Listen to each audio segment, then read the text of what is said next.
மட்டத்தில் சுற்றுலா தொடர்பான சேவை வழங்குநர்களை ஒன்றிணைத்து வலுவூட்டல் கருத்தரங்கு.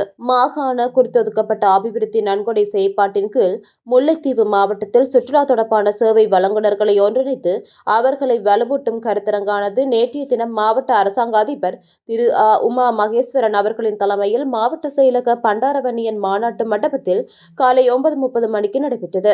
இதில் குறிப்பாக சேவை வழங்குநர்களை ஒன்றிணைத்து சமூக மட்ட அமைப்பாக பதிவு செய்து செயற்பட ஊக்குவித்தல், சுற்றுலா சேவை வழங்குநர்கள் மற்றும் பங்குதாரர்களுக்கான விழிப்புணர்வை ஏற்படுத்துதல் தொடர்பில் கலந்துரையாடப்பட்டது. குறித்த இந்த கருத்தரங்கில் மாகாண சுற்றுலா பணியகத்தின் சுற்றுலா மேம்பாட்டு உத்தியோகத்தர் திரு டி ஜோகராசா அவர்கள் தெளிவுபடுத்தல்களை வழங்கினார். இந்த கருத்தரங்கு மேலதிக மாவட்ட செயலாளர் திருமதி ச மஞ்சுளா தேவி, திட்டமிடல் பணிப்பாளர், பிரதேச செயலாளர்கள், உதவி திட்டமிடல் பணிப்பாளர்கள், உதவி பிரதேச செயலாளர்கள், ஏனைய திணைக்களங்களின் தலைவர்கள், சுற்றுலாத்துறையின் பங்குதாரர்களாக சமூக மட்ட அமைப்பினர் என பலரும் கலந்து கொண்டனர்.